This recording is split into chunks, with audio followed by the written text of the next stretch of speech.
Frédéric Descrozaille, on n'a pas entendu le gouvernement, par exemple, s'exprimer là-dessus. Non, effectivement, on peut le regretter. À titre personnel, ce que je voudrais dire, c'est que cet appel du président du conseil départemental concerné, je trouve qu'il est démocratiquement insupportable, politiquement inefficace et au fond parfaitement idiot. Il n'y a personne d'infréquentable en politique. Nous sommes dans un état de droit. Une parole peut être inacceptable, un acte peut être inacceptable, une personne ne l'est jamais. On discute. Éric Zemmour est effectivement porteur de certaines idées. On a pu vérifier dans les sondages, on verra si électoralement c'est confirmé, qu'il y a énormément de gens qui se reconnaissent dans ce qu'il porte. Personnellement, je trouve ça détestable, ce qu'il dit. La personne n'est pas détestable.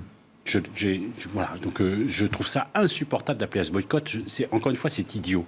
Donc, on verra qui sera sur la ligne de départ lorsqu'il y aura la fin de tout le processus, et en particulier des parrainages. Mais moi, ce que je souhaite, c'est que le niveau du débat soit élevé et qu'on puisse se parler en se respectant comme personne, comme des gens. Après, ce sont les idées, effectivement, que l'on combat.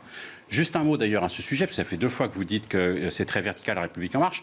Alors, on n'oublie pas les sujets. J'ai publié une web-série avec Alain Lambert sur le déséquilibre des pouvoirs et la dénonciation de la verticalité de la conduite de l'action publique. Donc, mais je peux vous garantir qu'au sein de La République En Marche, il y a des parcours, des sensibilités extrêmement variées, qu'on s'est disputé sur un certain nombre de textes, mais qu'il y a une ligne qu'on a toujours suivie, c'est de rompre avec un principe politique qui a notamment été chiracien.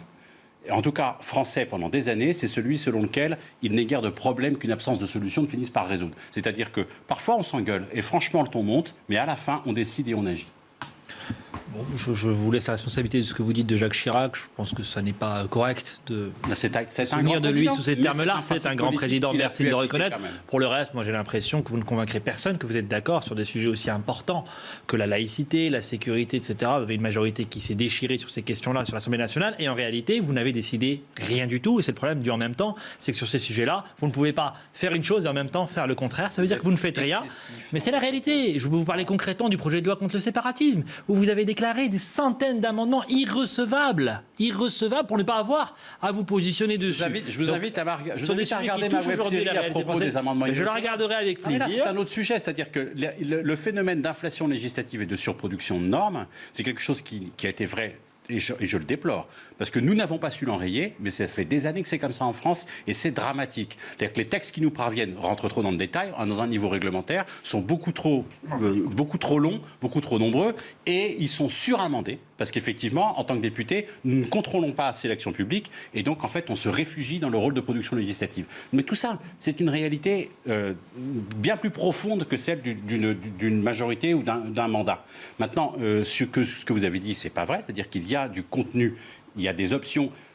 En fait, ce qui n'a pas assez de valeur dans ce que nous votons, ce sont les exposés des motifs. Et typiquement, si on prend l'exemple de la majorité, de ce qu'on a fait sur la question de la migration et de la sécurité, c'est typiquement du en même temps. C'est-à-dire, c'est typiquement d'appliquer mieux le droit d'asile, d'être plus efficace dans l'examen avec une priorisation sur les pays qui sont les plus sûrs pour que ça aille plus vite et que le temps soit consacré là où il y a vraiment un doute. L'esprit du droit d'asile, on a parlé entre nous, c'est-à-dire que c'est vraiment strictement la Convention de Genève et ses avenants et non pas la misère comme cause qui pourrait permettre de dire on est en dehors de l'esprit de la Convention de Genève, mais on accueille parce que la misère, c'est quelque chose d'odieux et les gens qui ont risqué leur vie en traversant la Méditerranée ont droit d'être accueillis. C'est une position qui est respectable, ça n'est pas la nôtre. Et parallèlement, on a renforcé les pouvoirs de l'OFPRA, raccourci les délais, recruté. On est typiquement dans le pragmatisme de l'action conduite.